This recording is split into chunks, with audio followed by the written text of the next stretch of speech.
So today we're going to talk you through cancer and complementary therapies. So what is a complementary therapy? So people use complementary therapies with or as well as conventional medical treatments. Complementary therapies do not claim to treat or cure a cancer, but some people may use them to help improve their physical, emotional health, or to help them manage with the symptoms and side effects of treatment. Alternative therapies are sometimes grouped with complementary therapies, but these are not the same. Alternative therapies are used in place of conventional medicines, and some claim to treat or even cure cancer. But no alternative methods have been proven to cure cancer or slow its growth. So we do not recommend using an alternative therapy instead of conventional treatment. However, complementary therapies can be beneficial in terms of improving that physical or emotional health. So there's different types of complementary therapy out there. You've got things like body therapies such as yoga, meditation, and hypnotherapy. So they're all about relaxing the mind, quietening the thoughts, as well as using sometimes some light exercise. You've got massage and other touch therapies such as reflexology. There's acupuncture, which is quite popular now, where a therapist will place very fine needles on certain points of the body. There's therapies that use supplements or diet. And there's talking therapies such as counselling or support groups. Some of the advantages of using complementary therapies include sleeping better. So we know that it can really help with improved quality of sleep and staying asleep. We know it can reduce stress, tension, and anxiety, so it can really help us feel calmer, and can create those calming thoughts as well as the physical calmness of recovering from the side effects of treatment. It can also help to manage some of the symptoms of cancer. So it can relieve some of those symptoms and side effects of treatment. It can often make people feel more in control. So again, having that relaxation and sense of being in control, and having that calming effect in the body. And overall, it can help us feel better and improve quality of life. So when choosing a complementary therapy, it's important to think about what you would like. Do you want some mind therapy, touch therapy, exercise? Do you feel like you might need to change your diet or lifestyle? And then think about how it might benefit you. Do you want to feel more relaxed? Do you want your overall well-being to feel better? Are there certain parts of your body that feel tense? Then it's about looking at the availability. So where would you have the complementary therapy? Do you have to access it and visit a complementary therapist? Can they come to your home? What is local to you? And also it's important to consider safety issues. So are they regulated by a complementary therapy governing body? Is it safe for you to have certain complementary therapies? And a good complementary therapist will carry out a really good thorough assessment to see what would be safe for you. And it's also important to consider the cost, because there's lots of different complementary therapists out there who will charge various amounts. So it's important for you to see what you can afford, but also, is it worth the money? Is it something that's priced reasonably for what you want to get out of that complementary therapy? About a complementary therapist, one of the things is to decide what feels right for you. So as Wendy said, it might help to think about what you really want to gain from having a complementary therapy. So again, is it that you want to feel more relaxed? Do you want help with managing the symptoms or side effects of treatment?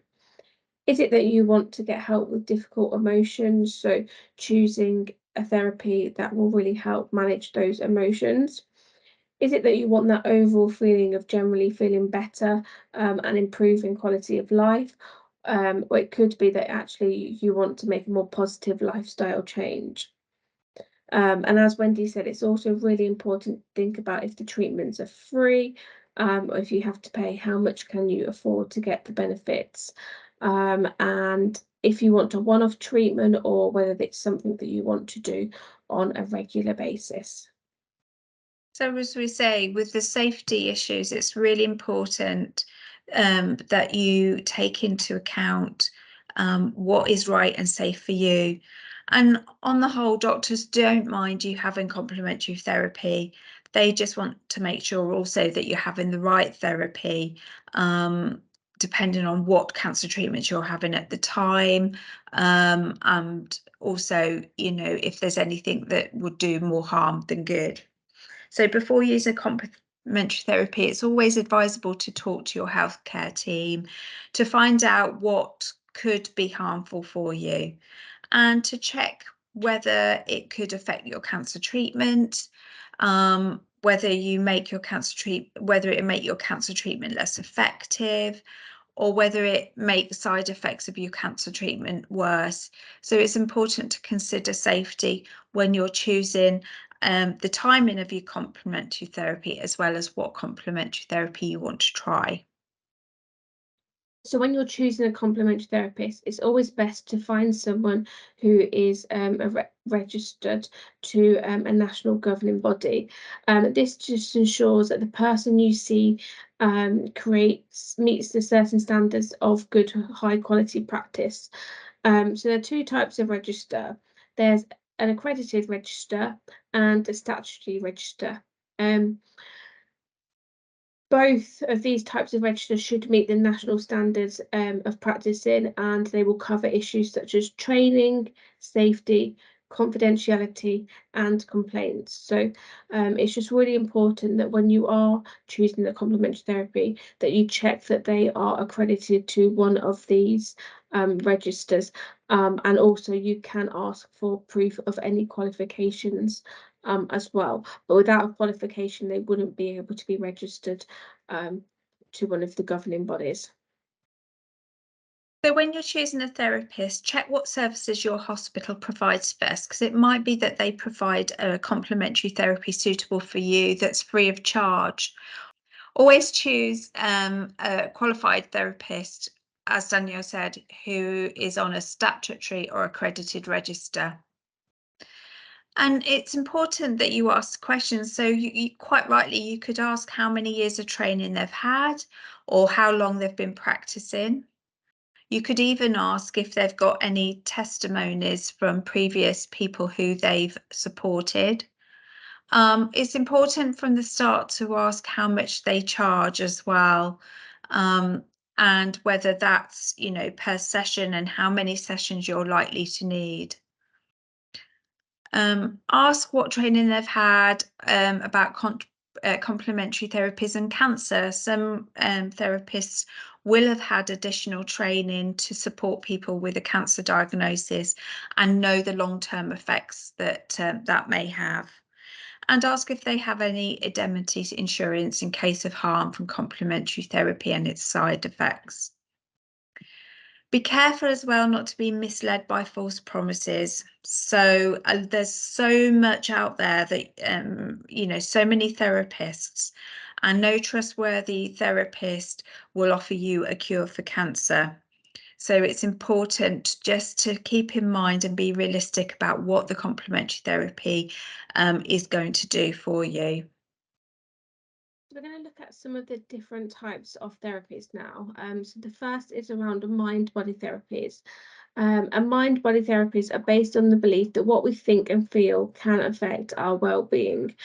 So these sorts of therapies really help us feel less anxious, can improve your mood, can help you sleep and feel relaxed, and can really have a positive impact on both physical and psychological health.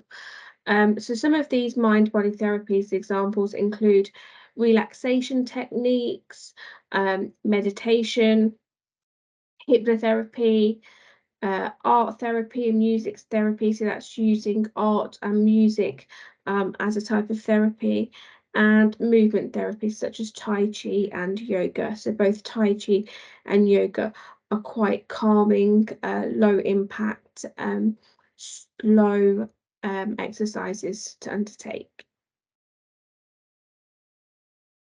Using relaxation techniques can calm the mind and reduce muscle tension, and it can help reduce anxiety and stress.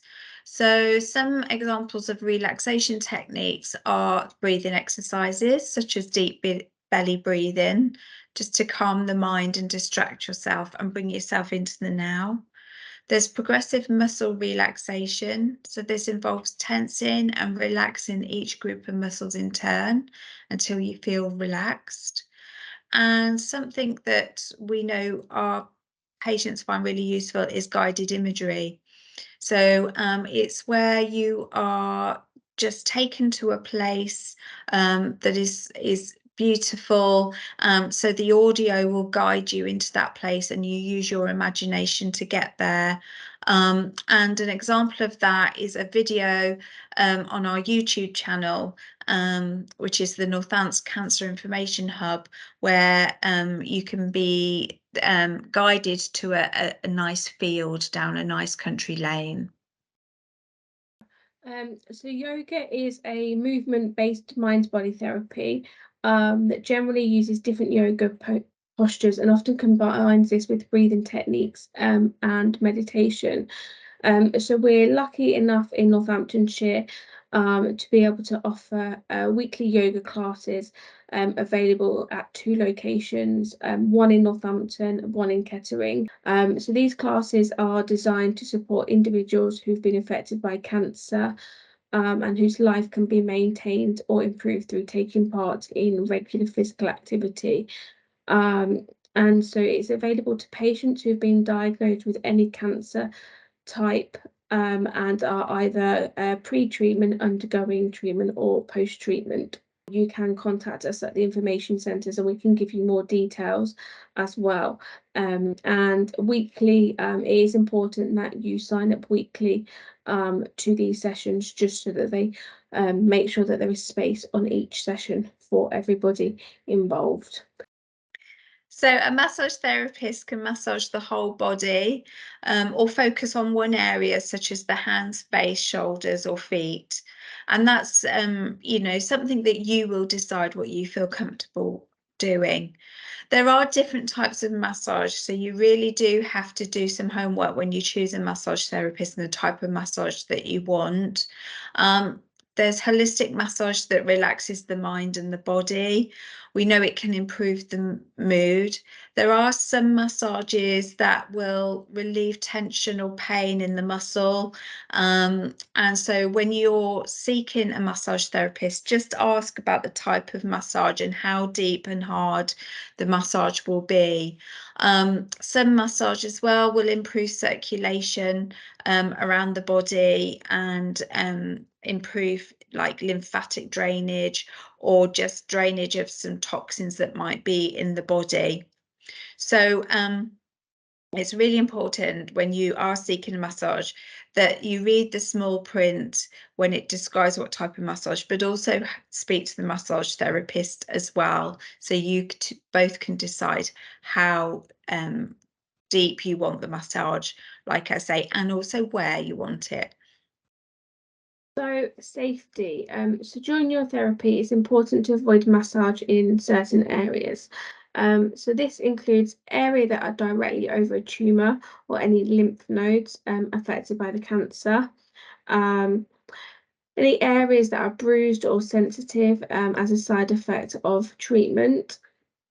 Areas where it is being treated by radiotherapy, so whether that's during treatment or for a few weeks after it finishes, it's important that you allow the skin and your body to recover. Any areas where intravenous catheters such as central lines and pain relief patches are, and any areas that have been affected by blood clots, poor circulation, and varicose veins.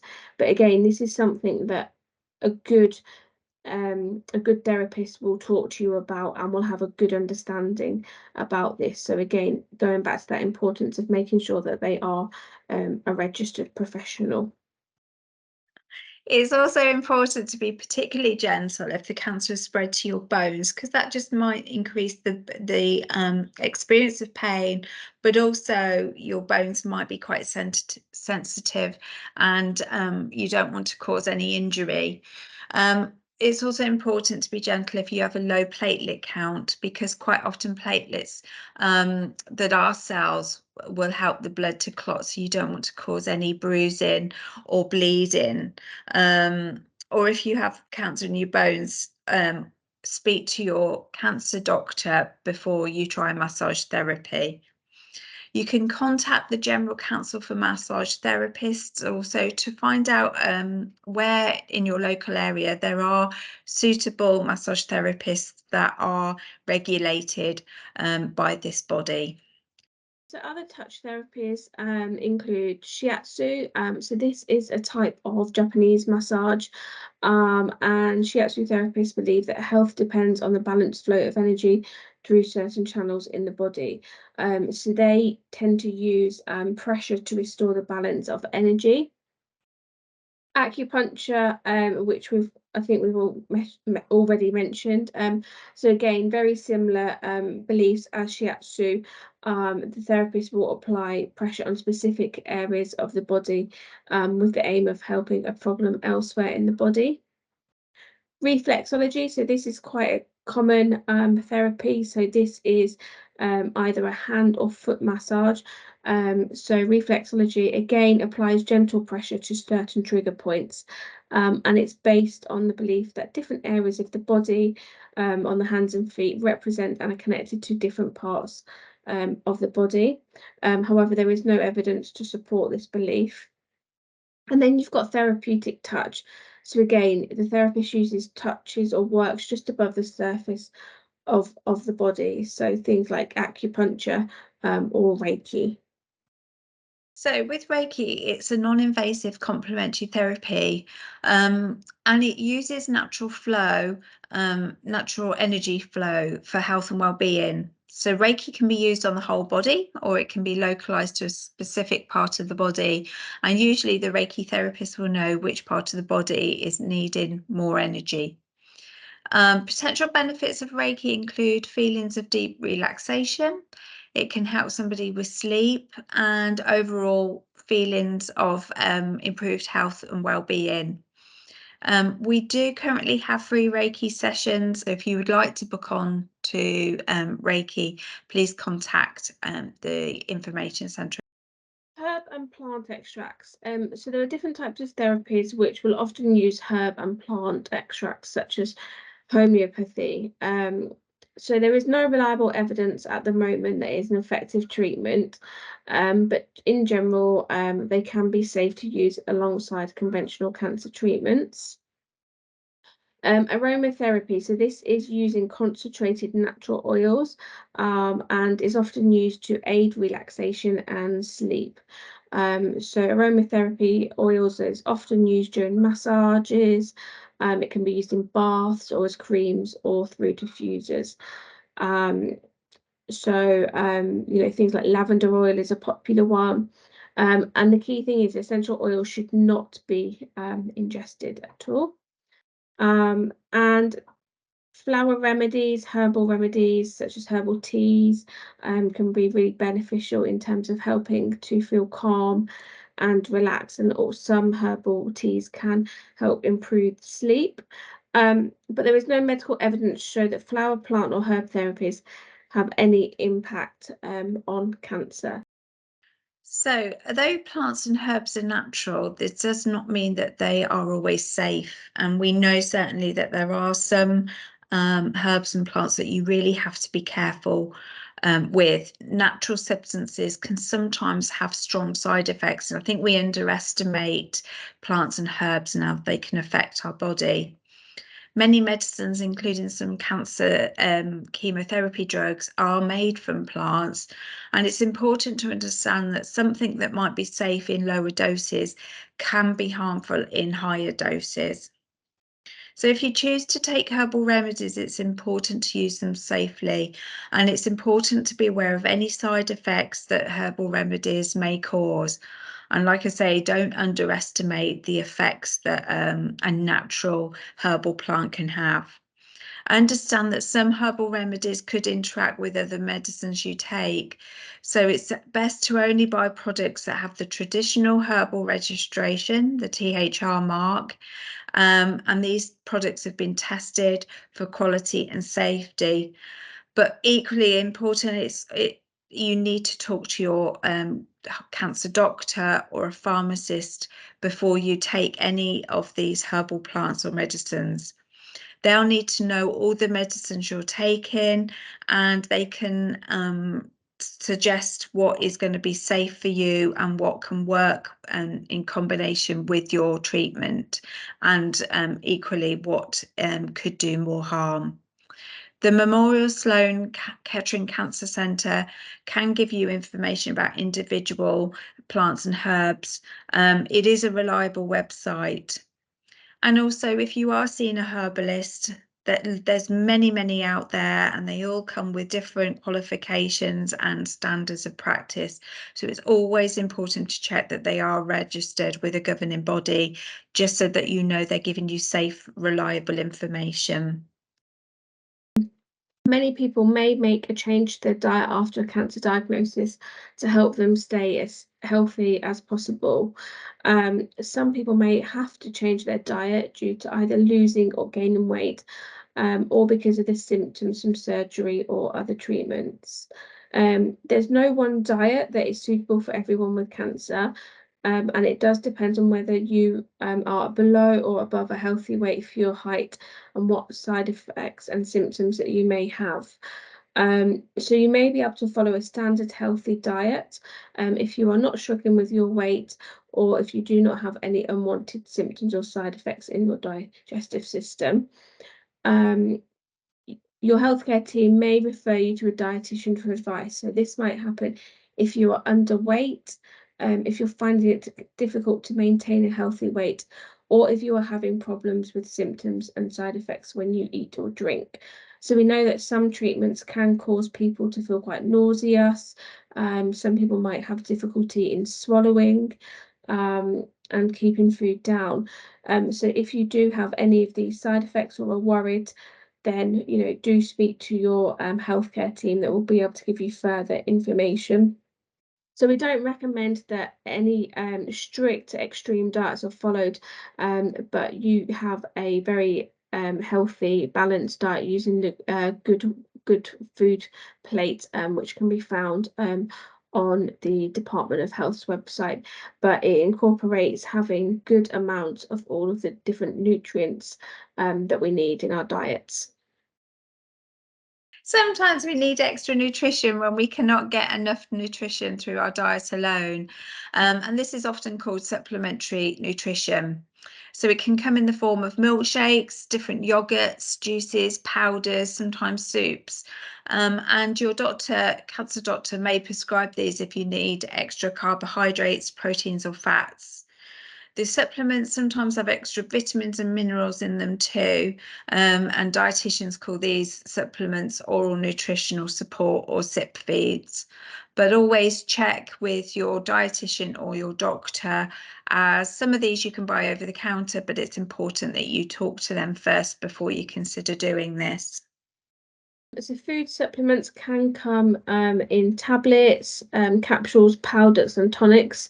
And often they will include vitamins, minerals, fats, proteins, and plant extracts.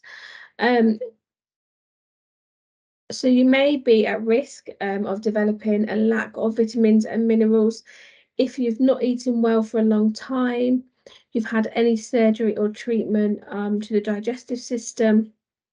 So often your cancer doctor can prescribe vitamins and minerals, especially if you're not able to eat a healthy, balanced diet and can get these vitamins and minerals from your doctor. Then often they will prescribe a multivitamin as a supplement that you can take every day. Um, And this will ensure that you are receiving the full amount of nutrients that you need on a daily basis. And nutrients are really essential for health, but again, they can be harmful and cause unpleasant side effects when taken in large amounts. So it's always important to have that conversation with your healthcare team. And some cancer treatments may affect how effective that nutrients can be. In terms of antioxidant food supplements, so antioxidants are some of the most common dietary supplements, so they can help prevent any damage. So these can include things like vitamins A, C, and E, coenzyme Q10, selenium, and some plant extracts. Probiotics are live bacteria and yeasts which are promoted as having various health benefits. They're usually added to yogurts or taken as a food supplement. It is thought that probiotics help restore the natural balance of bacteria in your gut, including your stomach and bowel. This could be when the balance has been affected by illness or a treatment. They are thought to be safe for people who have a strong immune system. Some research suggests that certain probiotics are useful in treating side effects caused by some cancer treatments, but there is also a risk that probiotics can cause an infection from the yeast or bacteria in the product. This is because some cancer treatments can reduce the number of white blood cells in the body, which fight infection. And because of these risks, it really is important to talk to your doctor before taking any probiotics or live yogurts. So if you are thinking of taking any food supplements, like we've already said, it's really important to talk to your cancer doctor or nurse specialist first. Despite lots of research into cancer food supplements, there's no good evidence to suggest that taking them can help treat cancer or to stop it from coming back. But some research has found that taking certain supplements could increase the risk of some cancers developing. So we've already spoken about antioxidants and how they can help prevent cell damage and help with any side effects of cancer treatment. But there's also evidence that taking high dose antioxidant supplements during cancer treatment may make cancer treatment less effective. So to be safe and until more evidence is available, always talk to your cancer doctor first. If they have recommended that you do not take antioxidant supplements during your treatment, unless it's part of a clinical trial. So choosing the right person to get help and advice from can be difficult. So many people claim to be experts in nutrition, but they have limited knowledge and offer no protection to the public. So here are a few of the different roles that people have in diet and nutrition. So you've got registered dietitians. They're they're the only qualified healthcare professional that can access, diagnose, and treat dietary and nutritional problems. And they can do this as an individual one-to-one or for wider public support. Dietitians use current medical evidence to give specific advice to people with eating or weight problems. And some dietitians specialise in helping people affected by cancer. They're regulated by law and must meet a national standard of practice for the Health and Care Professionals Council, or the HCPC. Some nutritional therapists are qualified to provide information on healthy eating, but they are not regulated by law and cannot join the Health and Care Professional Council. Some nutritional therapists may try to improve your health using methods such as detoxing or suggesting you take high-dose vitamins. These types of diets are not recommended for people with cancer. And lastly, nutritionists are only qualified to provide information about food and healthy eating. They cannot join the HCPC. The job title of nutritionist is not protected by law, and this means anyone can call themselves a nutritionist. Some registered dietitians may also call themselves a nutritionist, as it's a better understood job title. Talking therapies. So talking, counselling support groups are called talking therapies, and they're not complementary therapies. And we have included them because many people use them as a further source of support during and after cancer treatment. And we know that by talking to either a counsellor or to other people going through a very similar situation can be really, really helpful to people. And we recommend peer-to-peer support and talking to others that fully do understand what it's like to be thinking or feeling the way that you may be feeling. So talking about any thoughts and feelings can often help people cope with any stress, anxiety, and difficult feelings. Some people find it helps to talk openly with family and friends, and some people like to talk to people outside of that immediate, close family and friend environment. Healthcare professionals who know your situation can also be a good source of support, and you can ask for them to put you in touch with psychological support services at your local hospital. And if you wanted to know anything more about talking therapies or support groups near to you, then feel free to contact us at the Macmillan Information Centres, and we can guide you as to what help and support is out there in regards to talking therapies. So thank you for watching. If you've got any further questions, please don't hesitate to contact us. We've given you the details there of both our cancer information centres and also the Macmillan Cancer Support Line, as well as their website as well.